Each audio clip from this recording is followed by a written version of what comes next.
Matt Mickiewicz. I'm the co-founder of SitePoint 99 Designs and Flippa.com.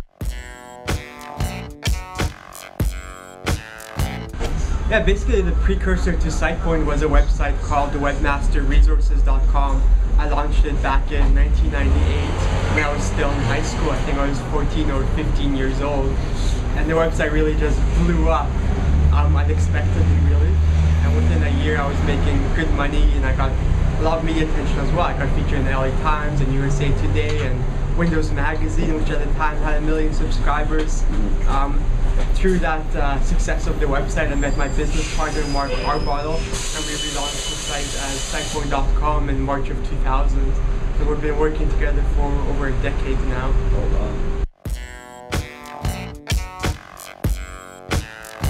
We met over the internet. He was the marketing manager at a company that was advertising on my website. He wanted to leave and start his own business. He saw what I had done and saw it as a good jumping off point. At the same time, I was 16 years old at the time, and I was a little bit overwhelmed trying to juggle both school and work, so I thought having someone older really helped me out. So I spent my lunch hours at the local Starbucks taking advertising sales calls from rich venture capital funded firms. I'd come back to third quarter usually $5,000 or $10,000 richer, so I can't say I was a very motivated student at that point.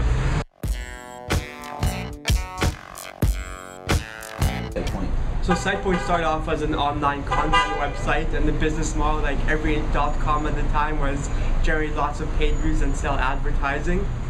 We never took venture capital money, so when the .com bomb happened and everything imploded, we quickly had to come up with a new business model. And what we decided to do was to turn our most popular book and tutorial at the time into a print-on-demand book called Build Your Own Database-Driven Website using PHP and MySQL.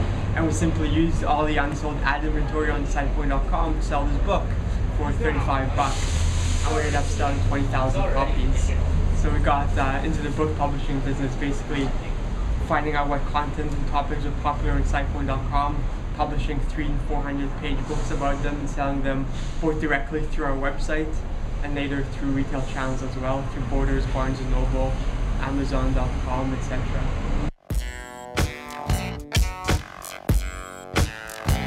If you really enjoyed it, it's not really work. Certainly we've had a lot of setbacks, a lot of experiments that failed.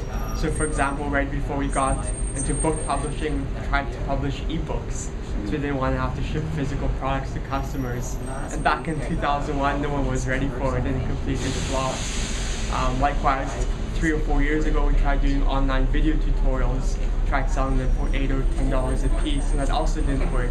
We came back to the idea earlier this year with live online training, and it's completely exploded. It's been tremendously popular. We have 3,000 to 4,000 students at any given time taking a class, for example, on CSS3 or HTML5. So sometimes, it's been setbacks, but we come back to the idea a few years later and give it another try.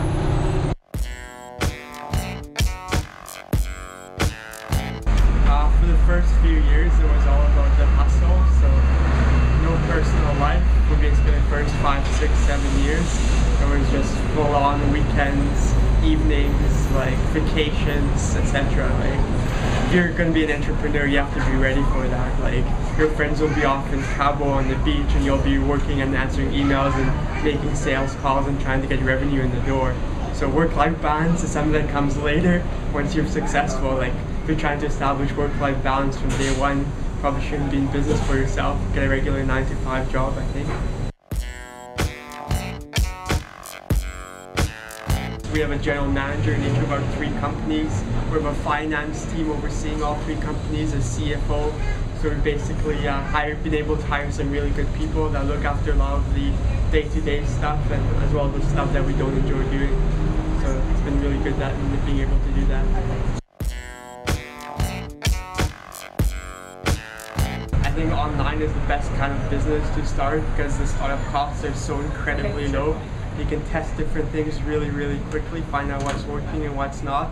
And if you do hit on something that works, it's really easy to scale up. It's much harder to do that if you're selling yourself on a per hour basis as a consultant or starting in retail or actually doing physical product distribution. Creating a company and creating a lifestyle business are two very, very different things. You know, a lifestyle business only has to deliver you a certain amount of income and you're comfortable, but most of the time that business relies on your personal involvement to keep it going day to day. If you're creating a company, that's when you have, you know, a management team. It's a business that will run itself and make money even when you're not there. It's a very different mindset. So I recommend a book called The E-Myth, which is written by Michael Gerber, I believe. It basically talks about creating systems and processes, creating a company, not a job.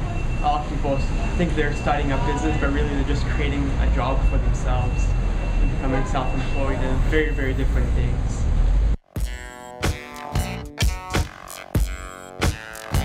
I think I'd like to start, you know, probably a 4th or 5th company in the next 5 years. Ultimately, it comes down just to creating massive value for people. So when we started publishing books on SitePoint.com, we'd get emails back, you know, your web design business kit helped me get a client that made $65,000 sale because of that.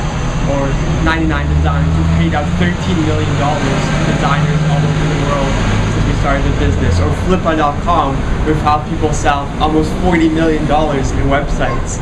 So I'm really excited about just finding ways to create massive value for other people and making their lives better, helping them get more jobs, helping them improve themselves, get an education, learn new skills, get new clients, you know, monetize their unsold website, whatever that may be. That's what I'm really interested in.